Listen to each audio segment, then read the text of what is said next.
En esta mañana me gustaría compartir con vosotros un tema sencillo. Vamos a poner el PowerPoint. Vamos a abrir nuestras Biblias en Lucas, capítulo 15, versículos 11 al 24.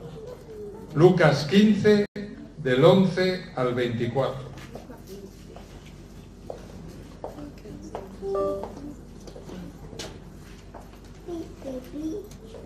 Dice que un hombre tenía 2 hijos.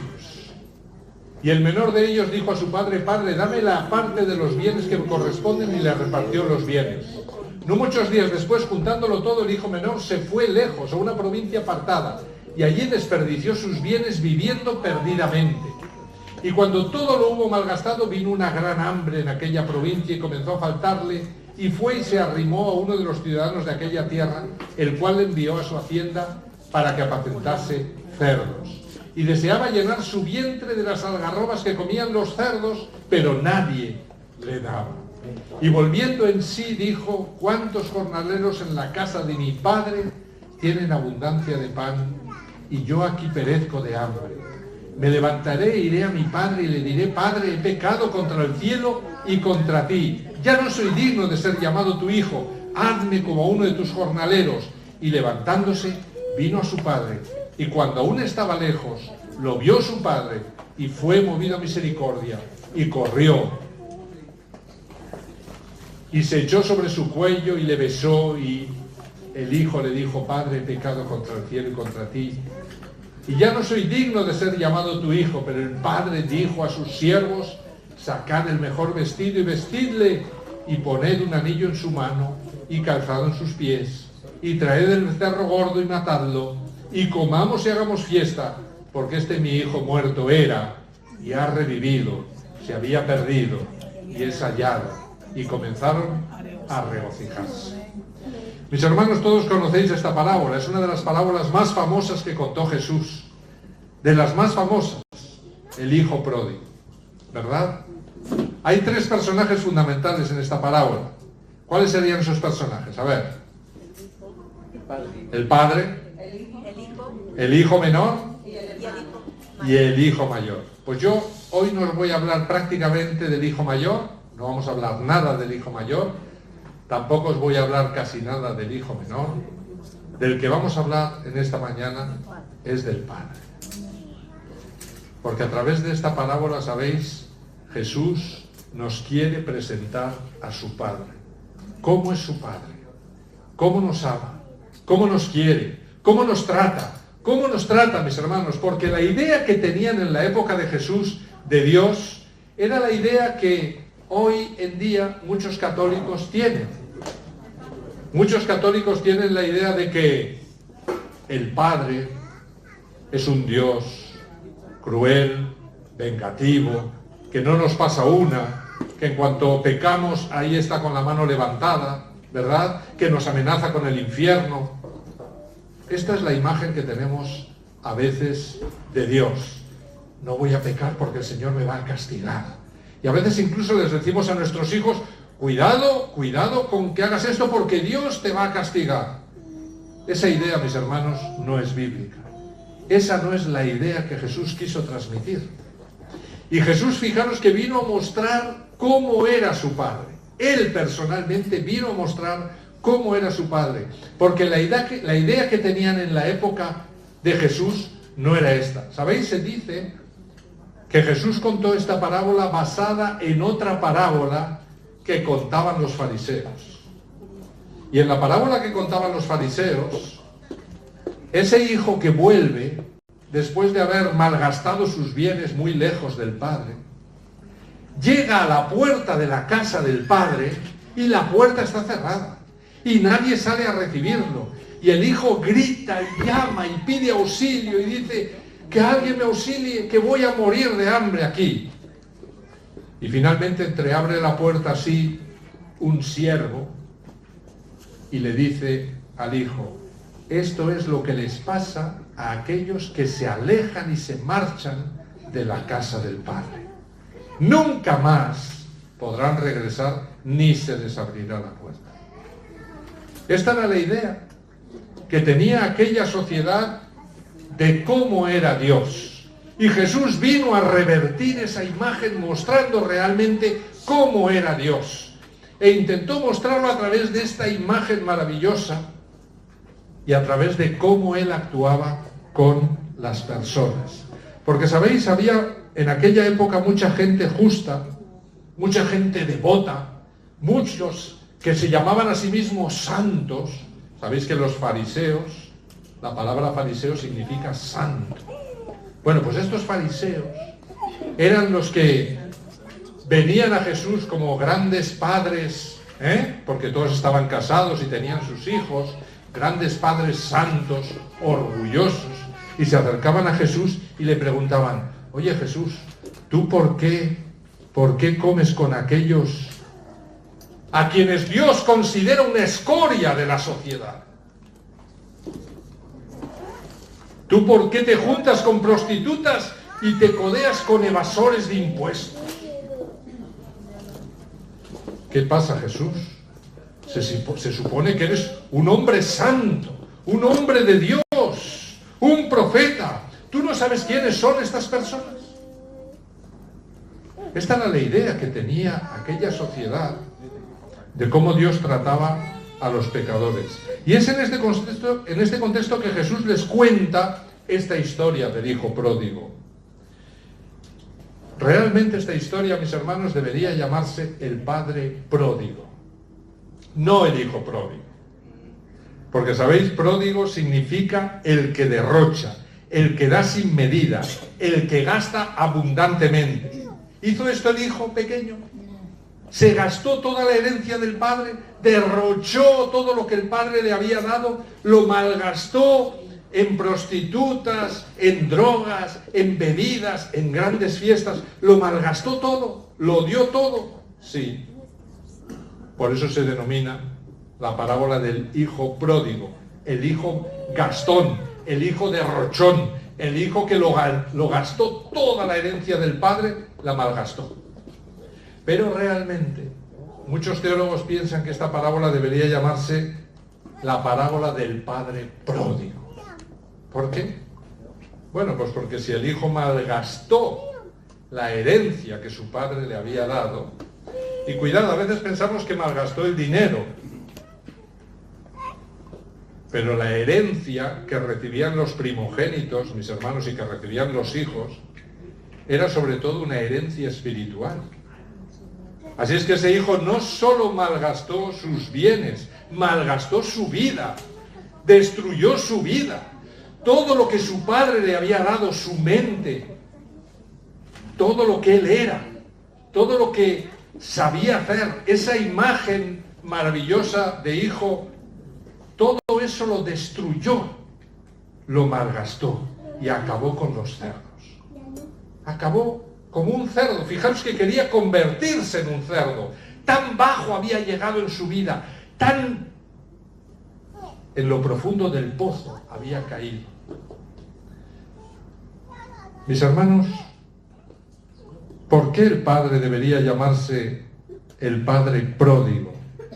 Bueno, pues porque fijaros que el padre da la herencia anticipadamente. Eso en la época de Jesús era algo escandaloso. Solo se daba la herencia cuando uno moría. Cuando la persona muere es cuando los hijos reciben la herencia. Sin embargo, el padre da su herencia, todo lo que tiene, se lo da a ese hijo en vida. Un escándalo.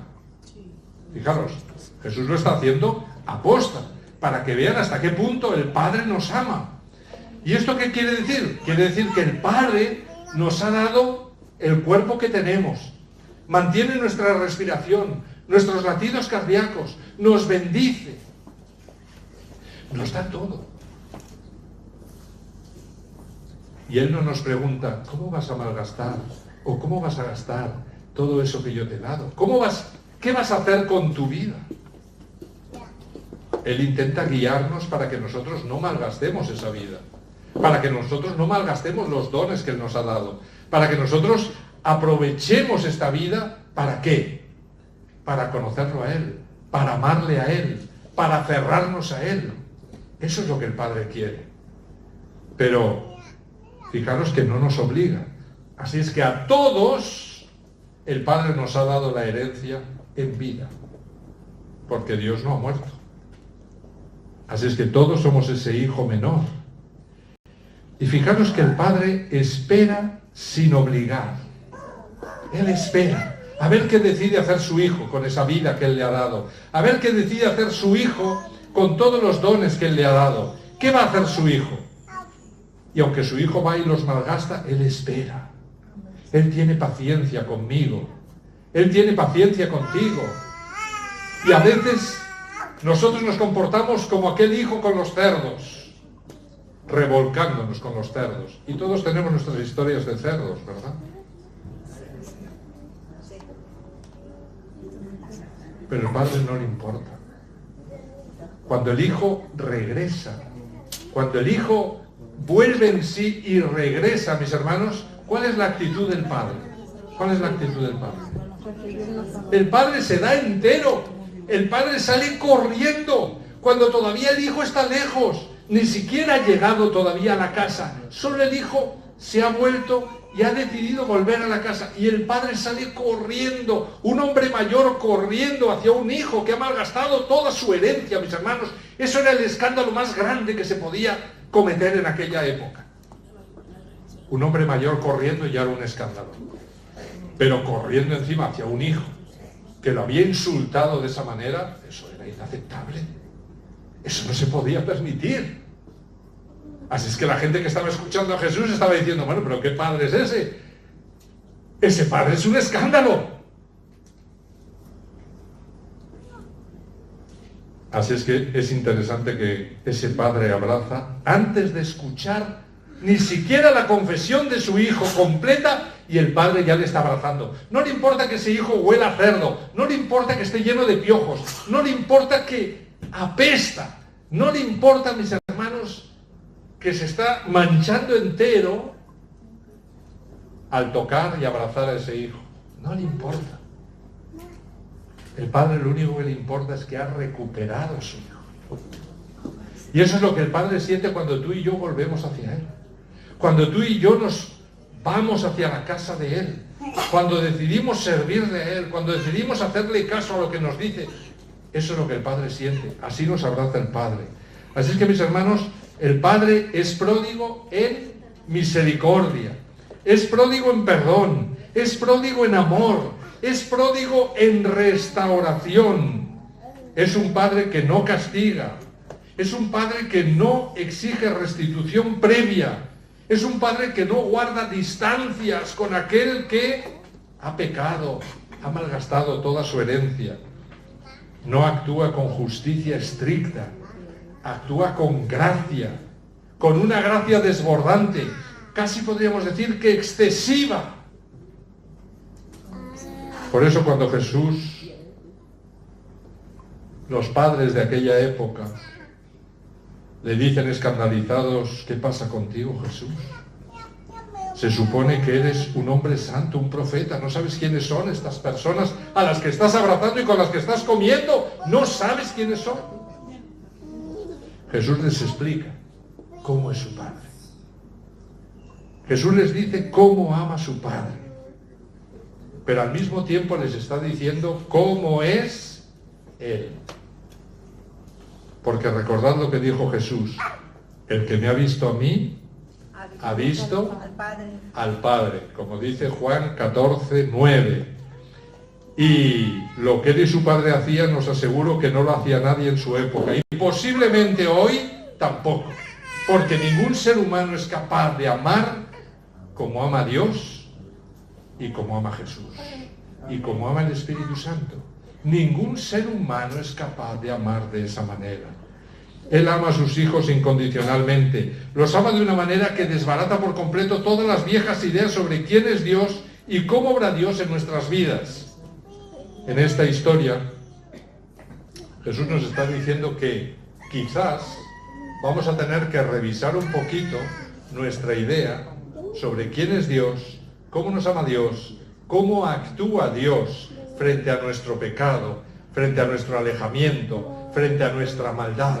¿Cómo actúa Dios? ¿Cómo actúa Jesús? ¿Cómo actúa el Padre? ¿Sabéis? Jesús llamaba a su padre, ¿cómo lo llamaba? ¿Cómo lo llamaba? Lo llamaba papá. Jesús cuando oraba decía papá. Lo llamaba papá, Abba. Abba es papá. Es un padre realmente en un tono muy cariñoso, en hebreo.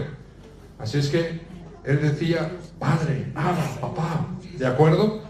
Y la gente santa de aquella época quedó conmocionada, porque no entendían cómo él podía dirigirse a Dios de esa manera. ¿Cómo Dios podía ser tan cercano? Tanto es así que los discípulos le dicen a Jesús, enséñanos a hablar con tu Padre como hablas tú, porque es que a nosotros no nos han enseñado esa forma tan cercana de orar. Nosotros no entendemos que Dios sea tan cercano. Nosotros no entendemos que Dios sea como un Padre. ¿Sabéis? Si el Dios de Jesús no me sorprende cada día por completo, entonces es que quizás no he escuchado lo que Jesús realmente dijo y sigo estancado en viejas ideas sobre cómo es Dios. Veamos un cuadro. Me gustaría en esta mañana mostraros con imágenes. Hubo un pintor muy famoso que en el 1600 y pico hizo un cuadro sobre esta parábola. Ese pintor se llamaba Rembrandt. Rembrandt es un pintor holandés que en el 1662 hizo este cuadro que veis aquí.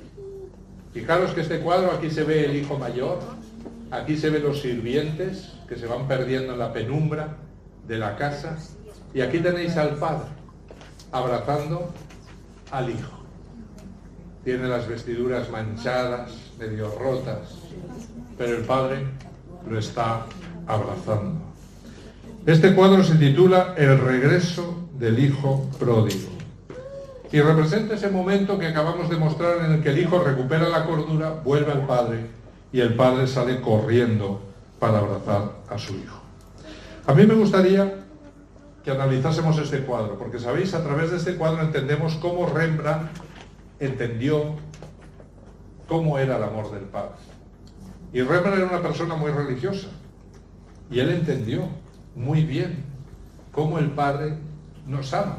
Y sabéis, uno puede hablar de Dios de diferentes maneras. Podemos hablarlo de palabra, podemos hablarlo a través de la música, pero también podemos hablarlo a través del arte y la pintura.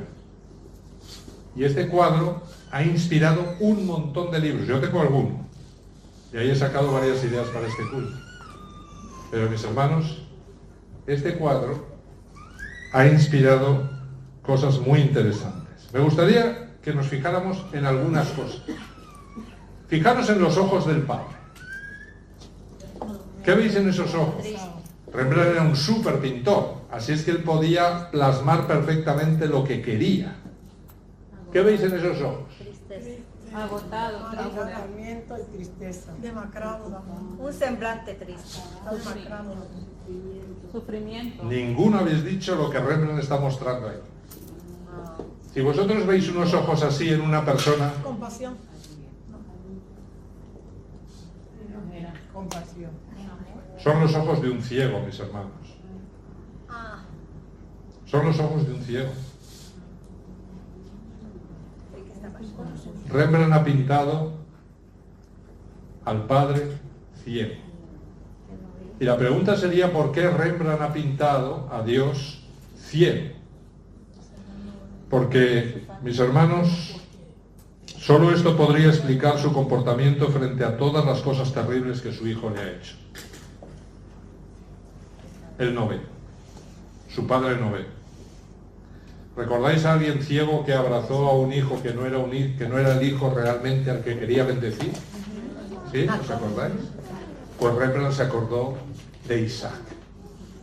Cuando Isaac está abrazando y bendiciendo a su hijo, pero no al primogénito que él quería bendecir, sino a uno que le había engañado, uno que se había vestido del primogénito para recibir las bendiciones del primogénito. Y a través de esa historia, mis hermanos, sabemos cómo nosotros podremos recibir las bendiciones que solo le corresponden a Jesús. Porque solo Jesús es el único ser humano perfecto admitido en el cielo. Entonces, ¿cómo nosotros, que no somos el primogénito, vamos a ser admitidos en el cielo? ¿Cómo lograremos pasar el juicio del Padre? Porque el Padre está ciego. Porque el Padre no va a mirar quiénes somos nosotros. Solo va a mirar con qué estamos revestidos nosotros. ¿De quién estamos revestidos nosotros?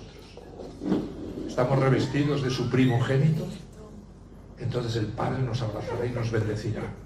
¿No estamos revestidos de su primogénito? ¿Hemos rechazado las vestiduras de perfección que Jesús nos regala? Que eso es lo que hizo ese hijo segundo que era Jacob. Se revistió del primogénito. Y sólo así atravesó el juicio del Padre. ¿Cómo atravesaremos nosotros el juicio, mis hermanos? Pues lo atravesaremos revistiéndonos de las vestiduras del primogénito. Solamente así lo podremos hacer. Esa historia no está ahí porque sí. Esa historia está ahí para explicarnos cómo solamente se puede atravesar el juicio del Padre. Bueno, pues Rembrandt se acordó de esa historia. Y Rembrandt aplicó esa historia también a esta historia. Fijaros que todo lo que hace este padre es amar. Él ama a su hijo cuando éste le escupe en la cara al pedirle su herencia. Mis hermanos, realmente lo que ese hijo pequeño está diciendo, cuando le está pidiendo la herencia a su padre en vida, le está diciendo: papá, muérete ya. ¡Muérete! Y eso es lo que nosotros a veces le decimos a Dios. ¿Por qué no te mueres? Hay mucha gente que vive la vida como si Dios estuviera muerto. Realmente para mucha gente en este mundo Dios está muerto, Dios no existe. El otro día en el telediario un periodista, en una tertulia de estas, un periodista se burlaba de aquellos que esperamos la segunda venida de Cristo. Y decía: ya pueden esperar sentados. Ya pueden esperar sentados, decía este periodista. Bueno, para él Dios no existe, para él Dios está muerto. ¿De acuerdo? Entonces hay gente que vive como si Dios estuviera muerto. Y este hijo pequeño en un momento dado desea que Dios esté muerto, que su padre se muera. Muérete, papá, para que pueda recibir lo que me corresponde, vivir la vida como me dé la gana, hacer lo que me dé la gana. Y hoy en día mucha gente ahí vive como si Dios estuviera muerto. Y hacen lo que les da la gana, y viven como les da la gana. Y dicen: y yo hago con mi cuerpo lo que me da la gana, porque es mío. No saben que su padre les ama y que lo que les gustaría es que ellos regresasen a su padre. Por eso este padre parece estar ciego. Mis hermanos, él es indiferente al insulto, simplemente sigue amando, y en lugar de darle un buen escarmiento, le da al chico exactamente lo que pide. Y como tantos otros chicos, este chico coge el dinero y sale corriendo a malgastarlo. ¿Y dónde se lo malgastó? Pues en todos los lugares donde podéis imaginar que hoy las personas malgastan su vida, ¿verdad? Así es que este niño termina viviendo con los cerdos, como muchas veces nos ocurre a aquellos que decidimos apartarnos de Dios. ¿Cómo terminamos viviendo? Como los cerdos. ¿Cómo terminamos comportándonos? Como los cerdos. Y uno dice: ¿y por qué hay tantísima corrupción en tantas personas que deberían ser un ejemplo para nosotros dentro del gobierno? ¿Cómo pueden vivir esas vidas de robo, de adulterio, de prostitución? ¿Cómo? ¿Por qué? Pues porque para ellos Dios ha muerto. Dios no existe. Así es que ellos viven y malgastan su vida. Y cuando nos alejamos de Dios, mis hermanos, acabamos viviendo como los cerdos. ¿No penséis que en la Biblia las imágenes que nos comparan con animales es simplemente un símbolo? También conlleva una realidad. ¿Cómo acabó Nabucodonosor, mis hermanos? Cuando se enorgulleció y dijo: esto, todo lo que hay a mi alrededor y todo lo que es Babilonia la he construido yo, con mi fuerza, con mi mente, con mi inteligencia. ¿Cómo acabó? ¿Cómo acabó? acabó a 4 patas. Y no podía levantarse de ir a 4 patas. Y se comportaba como un animal. Y así estuvo 7 años hasta que reconoció al Padre Celestial. Cuando reconoció al Padre Celestial, entonces Dios lo levantó. Dios lo levantó. Cuando nosotros admitimos que hay un Dios en el cielo, cuando admitimos que no podemos vivir de cualquier manera, cuando admitimos que Él es el único que nos ayuda a cada día levantarnos y cada día vivir y superarnos, mis hermanos, entonces nuestra vida camina en dirección al cielo y camina de forma ascendente. Pero cuando no reconocemos esto, ¿nos convertimos en qué? En animales. Porque el pecado, mis hermanos, nos lleva a la alienación, a la animalización, a vivir según nuestros instintos, que es como viven los animales, por instinto. Ay, me gusta esto, lo hago. Quiero matar a este, lo mato. Me como aquello, me lo como. Por instinto. Mis hermanos, este hijo, en un momento dado, entre los cerdos, vuelve en sí. Es decir, de repente razona un poquito, dentro de esa borrachera de alejamiento de Dios, le viene un poquito de luz. Y él piensa, fijaros, piensa egoístamente, porque él piensa, aquí estoy pasando mucha hambre, me voy a morir. Y hay gente que cuando ve que se va a morir, cuando de repente lo pierden todo, cuando ya no les queda nada, entonces de repente, ay Señor, ayúdame. Ahí se acuerda de Dios. Y esto es lo que le pasó a este joven. De repente se acordó de su padre, se acordó egoístamente. ¿Por qué se acordó egoístamente? Ay, porque en la casa de mi padre hay mucha comida, en la casa de mi padre no pasaría necesidad. Por eso decíamos en la escuela sabática esta mañana que a veces somos cristianos por interés. No, porque el Padre me bendice. No, porque un día tendré la vida eterna. No, porque cuando me muera quiero tener la seguridad de que habrá otra vida después. Y estamos aquí por interés. Bueno, pues fijaros, aún así, el Padre sigue amándonos. Amén. Aunque ese chico viene con sus triquiñuelas y se inventa una historia y le dice, le voy a decir a mi padre, padre, ya no soy digno de ser llamado tu hijo. Claro, es que me has gastado toda tu herencia, soy una piltrafa humana. ¿Cómo me vas a aceptar como tu hijo si ni siquiera ya transmito tu imagen? Ya ni siquiera me parezco a ti. Tanto mal he hecho. Entonces le diré a mi padre. Y nos inventamos ahí una religión de excusas, ¿verdad, Señor? Perdóname porque... Fijaros que ni siquiera tiene tiempo de decirle a su padre nada. Y su padre ya lo está abrazando. Ese es Dios, mis hermanos. Así es que este anciano parece ajeno también a eso.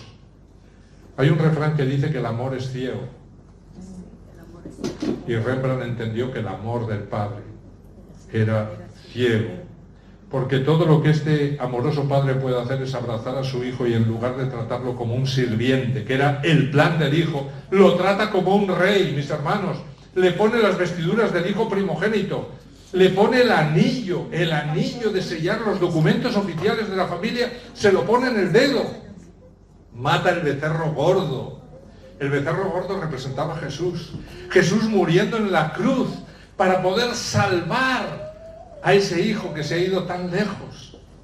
Y hace una fiesta impresionante solo porque ese hijo ha regresado. No porque ese hijo ha sido transformado, sino solo porque ese hijo ha regresado y lo colma de besos y lo estrecha contra su pecho.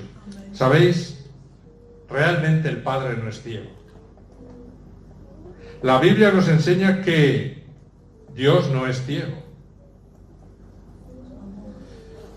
Dios no es ciego al pecado, sino que en su gracia decide no tomarlo en cuenta. Decide no fijarse en nuestros pecados.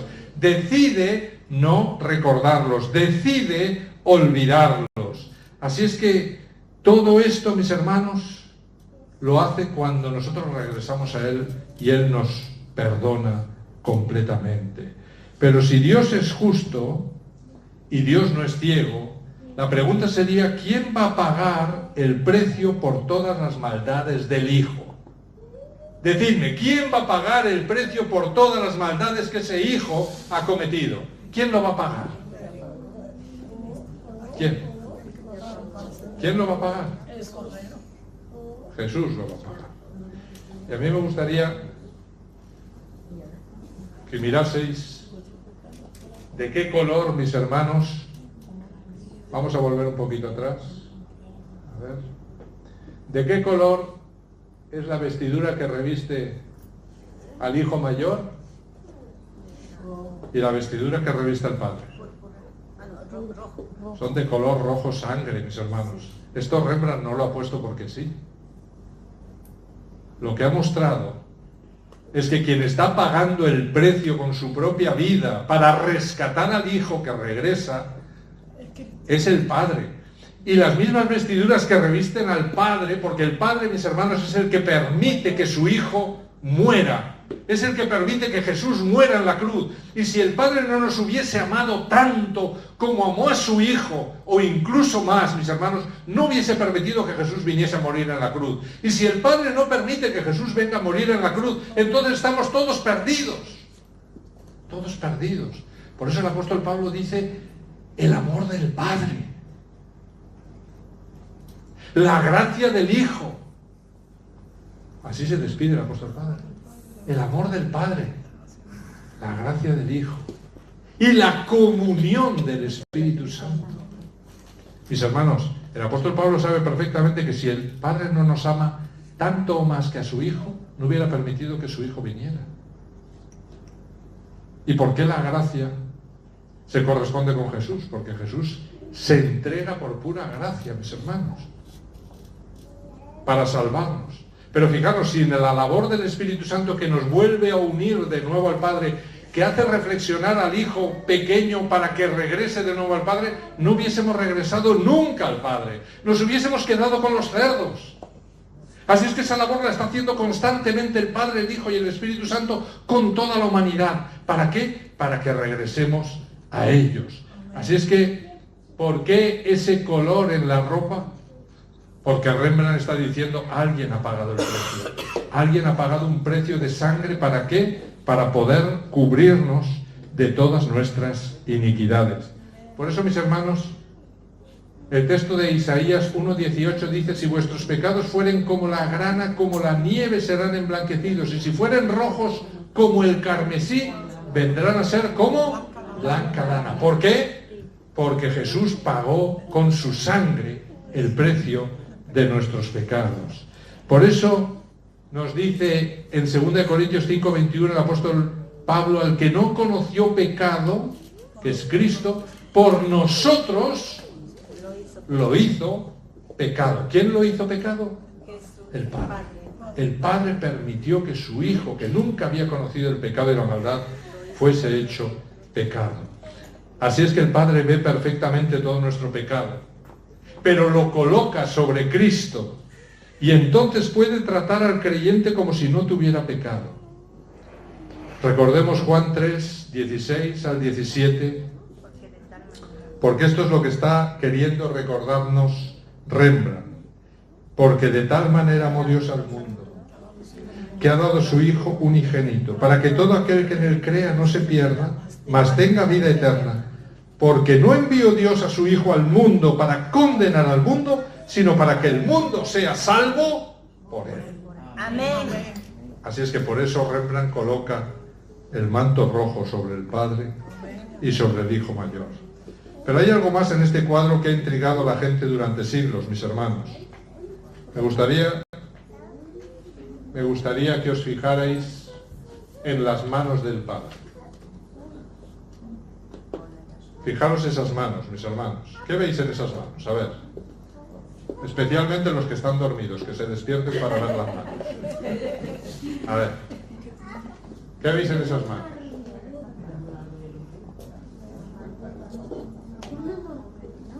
¿No veis una diferencia entre una mano y otra mano? Hay una mano más grande que otra. Pero no solo más grande, una mano parece más fuerte que la otra. Realmente, mis hermanos, todos los críticos coinciden en que esta es la mano de un hombre y esta es la mano de una mujer. Así es que Dios le ha puesto, Rembrandt le ha puesto a Dios la mano, una mano es de hombre y otra mano es de mujer. ¿Qué significa esto, mis hermanos? Rembrandt parece estar diciendo que Dios nos ama tanto como un padre y como una madre. Eso es lo que Rembrandt está queriendo decir. ¿Qué está queriendo mostrar a través de la mano fuerte del padre? Pues lo está sosteniendo para que no se vuelva a caer. Está esta mano fuerte que lo anima y lo bendice, ¿verdad? Que es lo que los padres hacían en la antigüedad. Está transmitiendo su educación, su ejemplo a la siguiente generación para que su hijo sea lo suficientemente fuerte algún día como para transmitírsela también a sus hijos. Si no recibimos estas cosas de nuestros padres, la buena noticia, mis hermanos, es que nunca es tarde para obtenerlas directamente de nuestro Padre Celestial. Y os digo esto porque hay personas que cuando le hablas del Padre o de su Padre, puede tener una muy mala imagen de su padre. Hay niñas que han sido abusadas por su propio padre. Imaginaos para esa niña lo que puede ser la imagen de un padre. Yo soy de una persona que cuando el pastor le decía, hija, Dios es como un padre para ti, ella dijo, pues si es como un padre no quiero saber nada de él. ¿Por qué? Porque había sido abusada por su propio padre. Así es que por eso digo, mis hermanos, que si no recibimos todas estas cosas que estamos diciendo a través de este cuadro de nuestros padres, la buena noticia es que nunca es tarde para obtenerlas directamente de nuestro verdadero Padre, que es nuestro Padre Celestial, el que nunca nos fallará, el que nunca se comportará como un cerdo, el que nos será fiel hasta la muerte, el que nos amará más que a su propia vida. Este es nuestro Padre Celestial. Dios lo hace posible, mis hermanos, y quizá cuanto mayor sea el vacío que sintamos en nuestra alma, más abiertos estaremos a que Dios venga y lo llene, y más agradecidos estaremos al recibirlo. Pero por otro lado, mientras todo esto está sucediendo, ¿verdad? Entonces, con su otra mano, con su lado femenino, este Padre también nos está abrazando suavemente, y lo vemos ahí como está tocando suavemente el hombro de su hijo. Lo está abrazando de la misma manera que una madre abrazaría a su hijo. Fijaros que este Padre no tiene miedo de demostrar su amor. Este Padre no tiene miedo de llorar ni de abrir su corazón. ¿Cuántas veces los hombres no queremos llorar? Porque parece que si lloramos vamos a perder nuestra hombría. No podemos demostrar nuestra debilidad. ¿Cuántas veces nuestros hijos deberían vernos llorando? Sería bueno para nuestros hijos, mis hermanos. Dios lo está diciendo aquí, y Rembrandt lo está diciendo. Es un padre que no tiene miedo de llorar, ni de abrir su corazón, ni de decir y mostrar su sufrimiento. Lo necesitamos de nuestros padres. Sería bueno que nosotros como padres, mis hermanos, nos abriésemos el corazón, mostrásemos la ternura que hay dentro de nosotros. La Biblia dice que Dios nos creó a su imagen y que debemos reflejarlo a Él. Entonces, mis hermanos, lo tenemos que reflejar en su carácter y su amor. Y si esto es así, y Dios nos hizo a su imagen, entonces, mis hermanos, Dios debe ser hombre y también debe ser, ¿qué? Mujer. Porque solamente en esa doble imagen, mis hermanos, realmente estamos mostrando la totalidad de la imagen de Dios. Y esto es lo que Rembrandt, es increíble que en aquella época Rembrandt pudiese entender perfectamente todo eso. Así es que tenemos un Dios que es a la vez fuerte y tierno, un Dios que está lleno de poder y de fuerza, pero también alguien lleno de amor y compasión. Mirad lo que dice Isaías 66, 13. Como aquel a quien consuela su madre, así os consolaré yo a vosotros. Amén. Para terminar, quiero mostraros una recopilación de pasajes bíblicos que forman una carta imaginaria que Dios nos envía a todos nosotros. Vamos a escucharla atentamente, porque es la carta que Dios le enviaría como padre a su hijo, a aquel que ama hasta la muerte. Así es que es una carta que Dios nos está enviando a nosotros, porque cada frase que vais a ver ahí ha sido sacada de un texto bíblico. Es la recopilación de un texto de la Biblia que aparece delante de la frase. Mirad lo que nos escribe Dios: mi hijo, puede que no me conozcas, pero yo lo sé todo sobre ti. Sé cuándo te sientas y cuándo te levantas. Conozco todos tus caminos, hasta los cabellos de tu cabeza los he contado, porque fuiste hecho a mi imagen. En mí vivís, os movéis y existís. Tú eres mi hijo. Te conocí incluso antes de que fueras concebido. Amén. Amén. Puede...